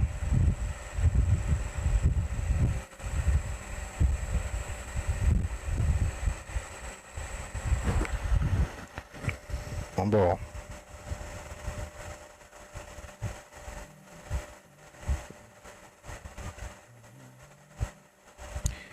You do do do do do do.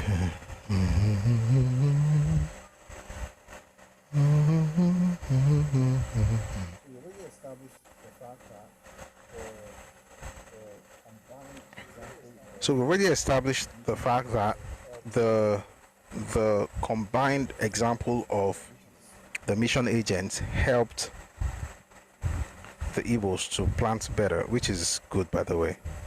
There's nothing to be ashamed of. I'm trying to find the page. Give me a second, please.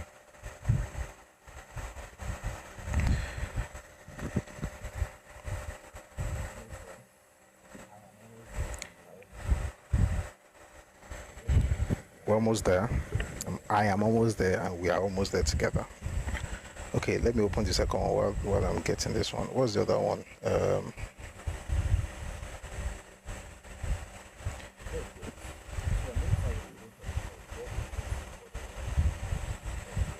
Oh, great. So I'm going to start with the Wheeling Commission report, and I'm going to read the other one.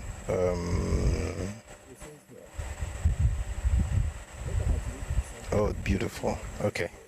So it says here, more than 98% of people who inhabit this area, the Igbo Plateau of the eastern region, are Igbo and speak one language, though of course with certain differences in dialects. There are nearly 5 million of them, and there are too many for the soil to support. That's the phrase I was looking for. There are too many for the soil to support. They are vigorous and intelligent and have pushed outward in every direction, seeking a livelihood by trade or in service in the surrounding areas of the eastern region, in the western region, in the north, and outside Nigeria.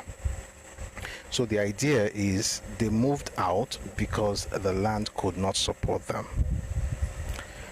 And as far as I'm concerned, I don't even think that's a shade. Like, most people that travel out of their spaces, they travel for better opportunities. It's only in Igbo land that they travel to go and develop other places, which is absolute stupidity, because that's not true. They left because of scarcity back at home, but it's okay, because that's how migration works anyway, so there's no need to even hide that fact. So if you read the listener of 20th October 1960, you see Majiparam's statement. They've had to pour out of their overcrowded forest. That's our own way of capturing what the eastern region was like, and it's still like that for the most part. The entire space is about 29, even today, right now, right? The entire southeast is about 29,000 square kilometers. Oyo State alone is about 28,000 square kilometers. So think about it for a second. 5 states, right? With a lot of people, by the way, inhabiting the entire region, being the approximate size like of Oyo State. That's exactly what you have, where you have all the people locked up, living there. So being a sharing here. Now let me read The Nigerian Civil War by John DeSanjo. It's going to be a bit long, but I hope we'll make it very quick so we can go.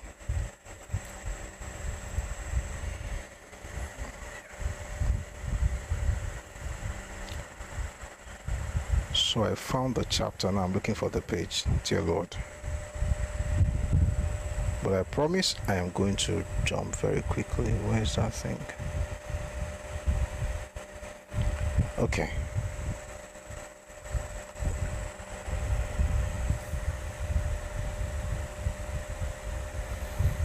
So I'm trying to find the...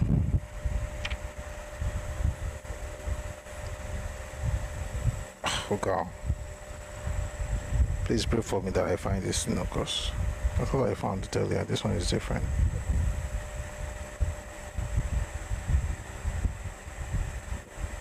Okay. No point really.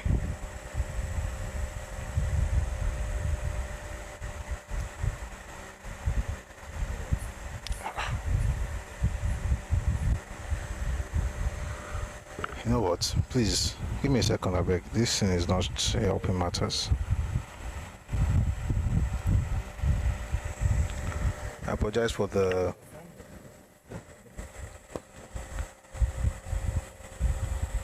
So I found the book, but I'm looking for the page. Colossians.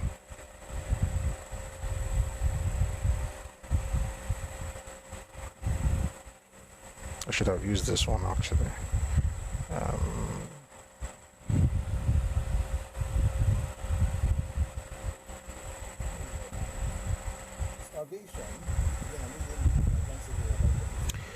Finally, I found it.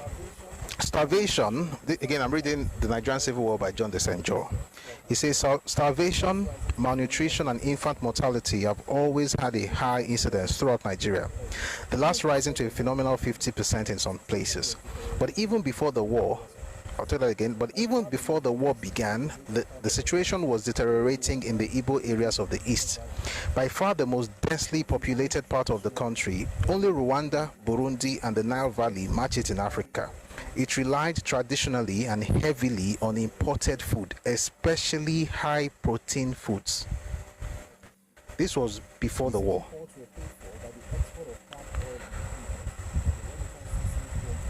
These imports were paid for by the export of palm oil and kernels and by the remittances sent home from Igbos working outside the East.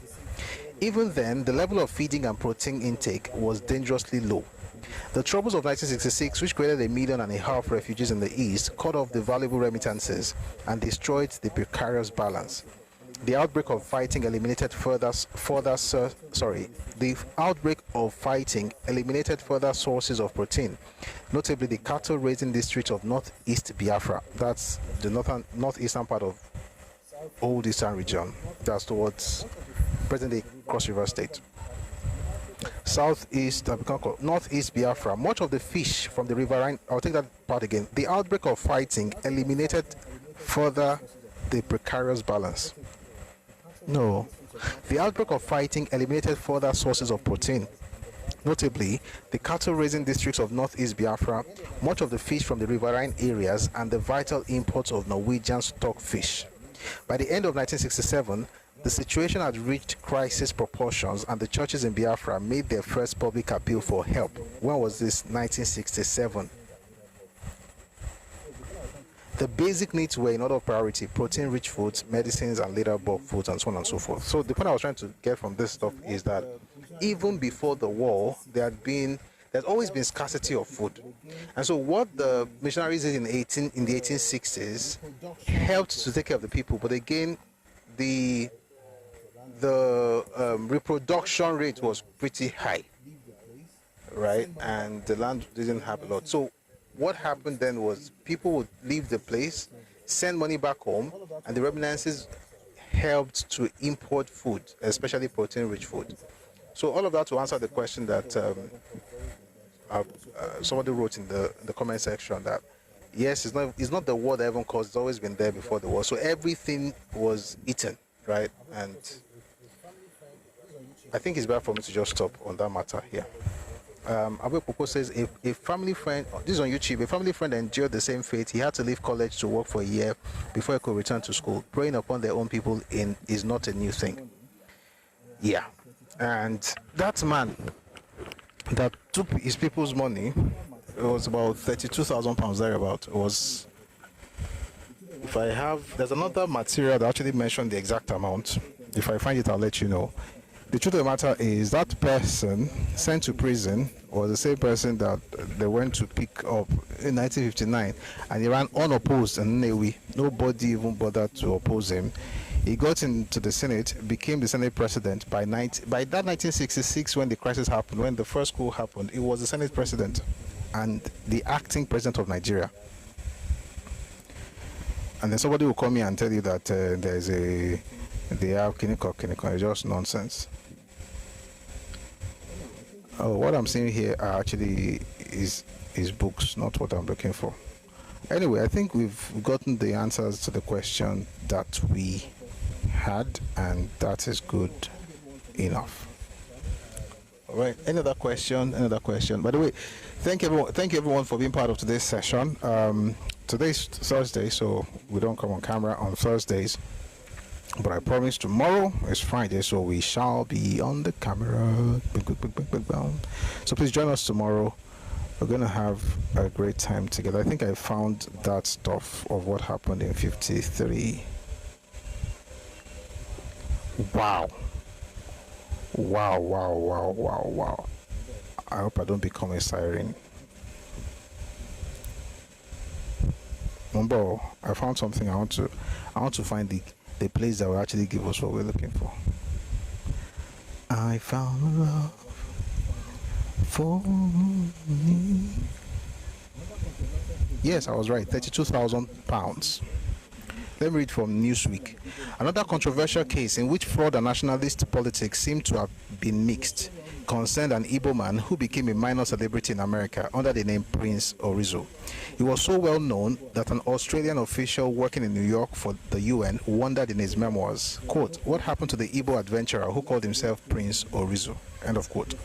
Noting that there are no hereditary chiefs, let alone princes in Igbo land. The Australian wrote that Orizo seemed to have no difficulty getting a write-up in the New Yorker or the New York Times every now and then. So he called himself a prince, but there were no kings where he came from. Is that not a super story? This is super story. Where were we? What happened to the Igbo prince adventurer who called himself, I'll tell that again. What happened to the Igbo adventurer who called himself Prince Orizo? There are no hereditary chiefs, let alone princes in Igbo land. The Australian wrote that Orizo, quote, seemed to have no difficulty in getting a write-up in the New Yorker or the New York Times every now and then, end of quote. The person he was describing also went under the name Dr. Abyssinia Akweke Nwafor Orizo, and it was under this name that he was convicted by a magistrate in Nigeria in September 1953 on 7 counts of fraud and theft of funds ostensibly intended to fund scholarships in the United States.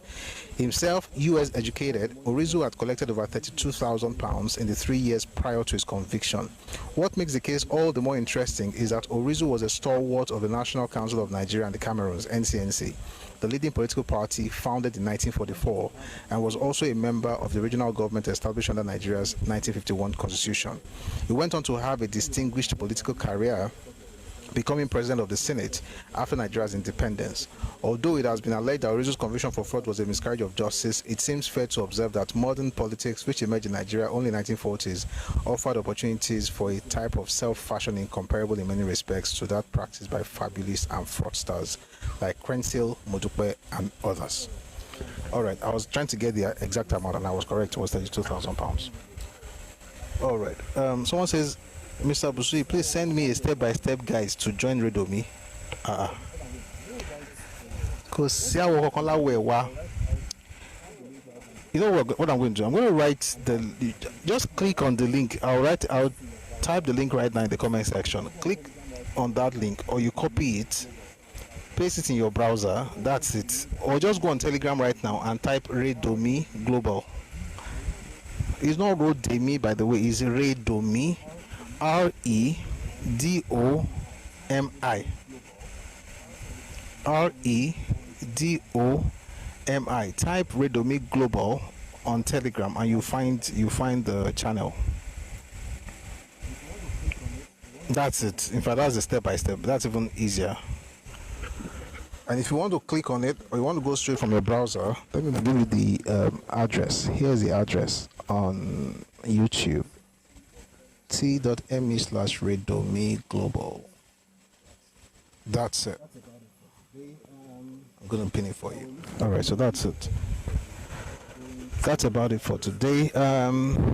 Yeah, we're listening to the many Igbo origin stories and the growing Yoruba obsession, and we're just trying to establish the fact that over time, the Igbos have changed their origin stories, and they've used different countries and cultures. They've used America, they've used Europe, they've used Israel, they've used Egypt, they've used Japan, Assyria, and the latest in town is now Yoruba. Interestingly, their king also said something. Maybe I'll do that another day. Their king, one of their kings, the one from Onitsha, also said that they are from Ife. They are Igbos. They are Igbo from Ife. Those Igbo are also called Ugbo. And the difference is not ethnicity. The difference is in dialect. Northern Yoruba will call some things and use the word I. The Eastern Yorubas will use the word U. So if I'm Ikiti, Ijesha, Ife, a lot of things that we use U for, we now use I for, because of what changed really was the fact that when we started writing instead of U, so originally Ife was Ufe, and that's why you discovered that in Benin, when they want to talk about Ife, they say Uhe till today, right? Even some families in Benin City themselves greet themselves Lamogun Lawe. That Uwe is Ufe. So originally it was Ufe. But if you go to northern part of Yoruba land, they will use Ife. It's like Ule, Ile, Ushu, Ishu, Ugbo, Igbo. It's the same group of people. It's just dialectal differences from one part of Yoruba land to another part of Yoruba land. So that's why they call them. Now, those people are not the Igbos of the southeast. The Igbos of the southeast, the pronunciation, even if you spell it as IGBO, it is never pronounced Igbo.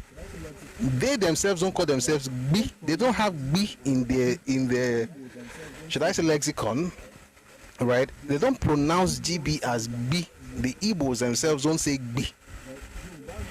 Their GB always sounds like bo, bo, right? Yoruba's own is aggressive. Their own over aggressive is always like Igbo or Watumtum, not Ogba, not Igbo. So that pronunciation Igbo, Ugbo is Yoruba and is for Yoruba subgroup that is now in Ondo State and they are from Ile-Ife. The Igbos are not Igbo or Ugbo and they are not connected to Yoruba people in any way, shape or form. And they don't have to be to succeed in life. I don't know why they are attaching themselves the same way they did with Japan and America and everybody everywhere. I don't know. If you are confused about your history, may God give you clarity and understanding. And to the person who was saying that I came from Ife, I know about 3 or 4 origin stories. That's another thing about Igbo people. They don't have one origin story. They have several. And each of them doesn't look like the other one. At least in Yoruba story, even we say, oh, there are many stories we don't. You see consistency in the characters in those stories. In this case, there are many stories. There's an Amaka. There's, in fact, let me read that one before we go, because I remember that somebody insulted me earlier. Let me just respond to you without. I mean, let's use this as an opportunity to learn, right? I'll quickly go through it. So you have Eri, who, by the way, people can argue that is actually Gala, but that's story for another day. You have Henry. There's the Henry creation story. They talk about Eri descending from heaven. That's why when they say that somebody descended from heaven, I'm like, maybe you don't know your own story. He descended from heaven. Chukwu has sent him. Chukwu sent a blacksmith, a blacksmith to dry and harden the land with fire, a yam spirit to teach agriculture, a palm wine tapper to introduce palm culture, and Omanuku, a spiritual messenger. This became the foundation of Igbo civilization in the Inri area.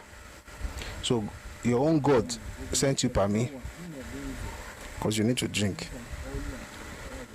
There's another one, Nnebunze. People from Olu and Owerri, that's their own story. The ones from Nri, that's the other story is the one from Nri, the palm wine and yam spirit. This one from from Olu Owerri area, their own story has to do with Nnebunze and his wife Ngbeke, Mgbeka, Ngbeke, or maybe it's Mbeke. They settled somewhere in Olu. God first created them. Chukwu created them and settled them in Olu Owerri region. Then their children spread and they form part of Igbo. There's another one where they sent, they emerged from a hole in the ground. This talks about people towards Iswama. They emerged from a hole in the ground. It's a sacred health portal. The hole is guarded by Ani or Allah, the health goddess. The first humans were taught how to farm and live by both Allah. You see, and it goes on and on. There's another one about one. I keep putting her name as Nnamaka, but it's not Nnamaka. It's Nnamauku. You have a lot of stories. You have a lot of stories, and none of them actually combine. Someone says Nigeria is not in shambles. Your father's compound is in shambles. Your region is in shambles. Your home is in shambles. How about that? Say amen to those things I just said right now. Nigeria is not in shambles. Your father's house is in shambles. Your father's compound is in shambles. Your region is in shambles. Your home is in shambles. Does that sound nice to you? You're a very stupid person. You started by insulting your Bible and changing their history. I'm telling you your own history now. You're saying that your father's house is in shambles. Who cares? say you can do better. You can do better. Go and tell your parents and your family members to do better. You can't go everywhere saying Nigeria is in shambles. You hate the country. You insult everybody. When someone responds, now say Nigeria is not in shambles. Your own part of the land is in shambles, and you should say amen. That's not an insult. Oh, that's me. How is that an insult? You said Nigeria was in shambles. I said your father's house is in shambles. How is that an insult? I'm only telling you exactly the part of the country that's in shambles.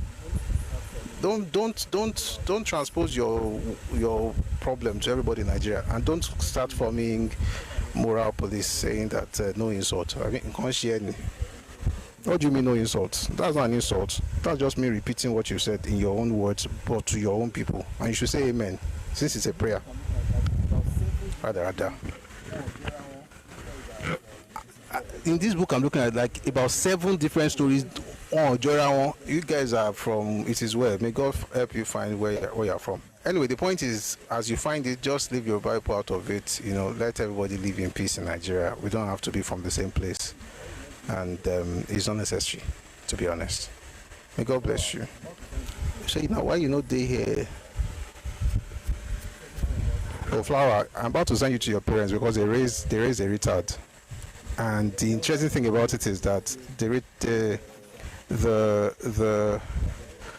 elders of Igbo people actually wrote a petition to Ohaneze Ndigbo, and they said that about 2 million of their children were permanently, irreversibly retarded. And I think some of them are your parents. And they gave birth to you. I didn't say that, by the way. Your elder said it. And you're really showing signs of retardation. You are very retarded. All right, that's enough. I hope you don't say any other thing that will make me really, really now send you to your parents, because you were badly raised. All right, may God bless Nigeria, and may God bless every part of Nigeria, every ethnic group in Nigeria. Do have a lovely evening. We're going to be again tomorrow at 4 p.m. Ife time, West African time, and we're going to continue with the series, The Evolution of Christianity in Yoruba Land. We'll go to part 3. We're going to be exploring some things about how the missionaries, the Saro, the returnees, the Sierra Leonean returnees, how they help spread Christianity in different parts of Yoruba Land. Then we'll go from there and to other things they did to help us create the kind of Nigeria we had at independence. Thank you very much for being part of today's session. Before we go, we're going to listen to the anthems, the Nigerian anthem, and also the Yoruba anthem. If you'd like to support what we're doing, please reach out to me on Telegram at Busui Oris. While the anthem is playing, I'm going to put out an account number. If you'd like to support, please use that. Thank you very much. Babati says, I'm taking you on tomorrow. Let me go and prepare. Tell me what you want to take me on up on, no, so I can prepare very well. Okay. All right. So I'm going to play the anthems now. Kindly sing along. If you don't know the lyrics, please learn the lyrics. Here's the Nigerian anthem.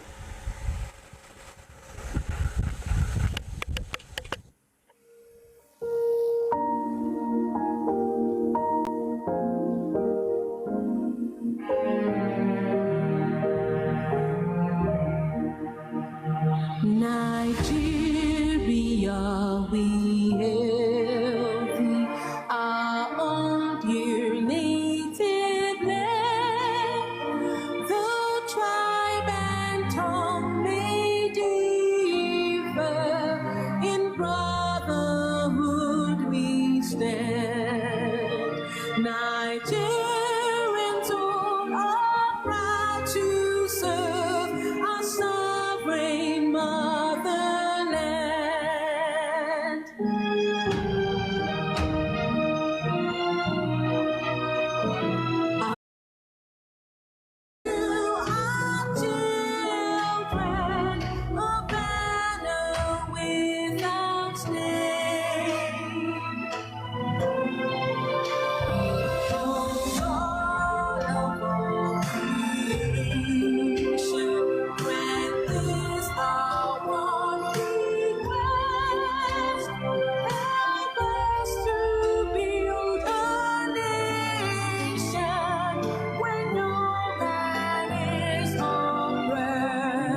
Àwa ni ìmọ́lẹ̀ Ògo Adúláwọ̀, ìmọ́lẹ̀ wo ni wọ́kùn lágbára Ọlọ́run.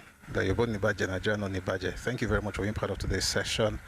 And thank you, Louis on, I think it's Louis, on YouTube. And thanks everyone for being here and for making today's session successful.